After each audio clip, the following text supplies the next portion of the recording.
Hey guys, just doing a short time-lapse video showcasing the procedure I take in crafting a character concept.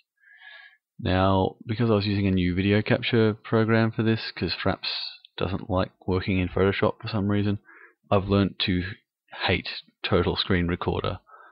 Shocking bugs and frame rate issues, as well as corruption issues as well, which I'll show you later. My advice is don't use it, as I certainly won't be again. It was terrible. As you can see from my beginning, I start with forming a rough outline, then I basically fill in the shapes with solid colour. I make the outline first as it's easier to get proportions right, but don't follow it too closely because the outline you make will be off in some way. Like in this one, for example, the torso was a bit thin as well as the legs. Basically the whole thing was just a little bit too thin, so I thickened it out a little bit as I made the shapes. It's always a good idea to have separate sections and separate layers, different colours as well. Makes it easier to discern and modify. You can always change it again later if you need it to be the same colour. Once I've got the basic shape done, I turn off the outline layer, so I'm just working with the figure itself. Check it over to make sure the shape is fine and then start shading the sections. Now in this model I kept the legs and torso separated on different layers. This means that I could get right to the edge of each section with various colours and shading, but not affect the other section of clothing. Now when you're shading, especially clothing, it's good to get a good amount of randomization in there. It's much easier. I was using a Wacom graphics tablet because they're awesome, mainly because of the pressure sensitivity. So you obviously press a bit harder for a bit darker and a bit sort of more solid color. Don't press as hard, it's going to be just a slight sort of tint.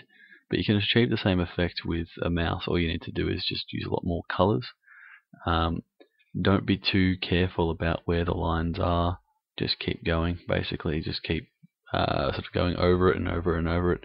It's a good thing to set the opacity low on the actual brush so that basically when you're going over things it's going to combine with other colors and create a whole bunch of various shades.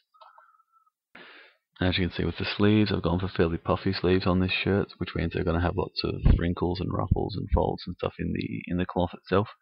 For that, obviously, you're going to have to need fairly strong highlights and shadows in it to highlight those. So it's good to have individual lines that you keep on going over. I kept on going over it with lighter and lighter and smaller brushes, so it really gets a bit of a highlight in there. Then, of course, once you're done with the highlights, go through the shadows, go basically the opposite way, and fill in the gaps again with a darker color. Again, as I was saying, the opacity really helps with that, so that basically they merge together and you get a nice sort of, I suppose, smooth transition between the lights and the darks. Yeah, so the shadows and the highlights are very important in this sort of thing. You really need to focus on getting some good contrast in there. You can't be too afraid to go too dark or too light. Don't usually go so just pitch black or just stark white because they'll stand out a little bit too much, but you can get fairly close, honestly, as long as the lines aren't too thick and they sort of merge well.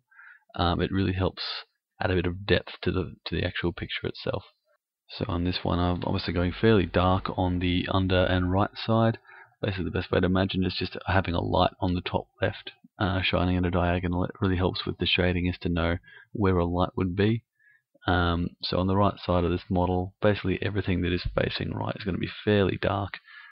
When we get to a thing like the jacket, it sort of has actual detail and texture into it. The objects like the string and the holes in the jacket are actually a real object, whereas the shading itself is sort of intangible. So you really want the shading to be fairly soft, but to keep that texture in there, to get things like your cord being very harsh, that actually adds a bit of texture to the photo. It makes it look a bit better that way. Obviously, you can't have it be just straight and pixelated. You do need to blur it a little bit. We get some extra sort of colors in there and shading and stuff like that. But it's good to have an object and something on the character that basically has a lot of detail in it. And so as we get close to the jacket completing itself, this is where the video started to destroy itself, which was really awesome because I didn't notice it when I was recording it. I created basically shading in the legs in the same way I made the sleeves as well. But the video itself actually worked quite well. I just couldn't import it into Premiere for some reason. But I also made a face during this section as well. It was about half an hour's worth of video that was unusable, which was very unfortunate. But I shaded in basically the hands, shaded in the legs, added some detail to the shoes, added laces in there, created a face, and so that hopefully then we can actually get some detail on the character himself. I'm giving this guy a hood for no particular reason other than the fact that I was trying to practice drawing hoods. The base of a hood is really hard to conceptualize without making it in 3D. Getting it 2D with the folds right and where it interacts with the neck and comes down the right angle from the head can be a bit tricky to get, so I was basically just practicing that. The main thing about the hood is to make the base wide.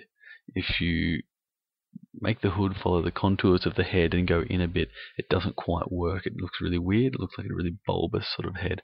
So make sure you get a wide base with good sort of decently defined folds in the cloth. Make some decent highlights in there and make the interior of the hood fairly dark. Make sure to do that. I darken the face in a couple of different ways. Obviously using the burn tool helps, but also using various sort of darkening, color correction and stuff like that.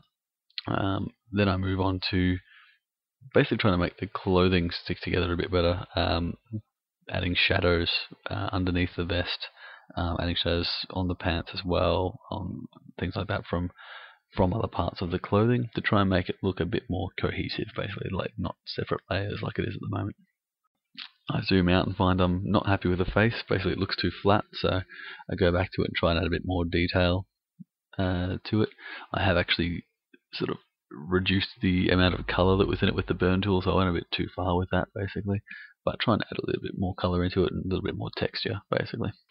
I also added a few highlights to the nose and the eyebrows, just trying to add a bit of a highlight to it, make sure it's not quite as flat as it looks at the moment. So there you have it. Finished product being an odd pioneer villager guy. Don't really know his backstory yet, but just a quick demonstration really. It only took about 2 hours to do that, so usually if you want to get it obviously looking a lot better, you want to spend a bit more time on it. Probably add some more detail into the jacket, make the face a bit better as well, and perhaps not have a hood, maybe give him some hair or something like that, but hair takes too long basically. So yeah, there we are. Quick character concepts. I'll have some other videos up soon hopefully, so I'll see you guys then. Have fun.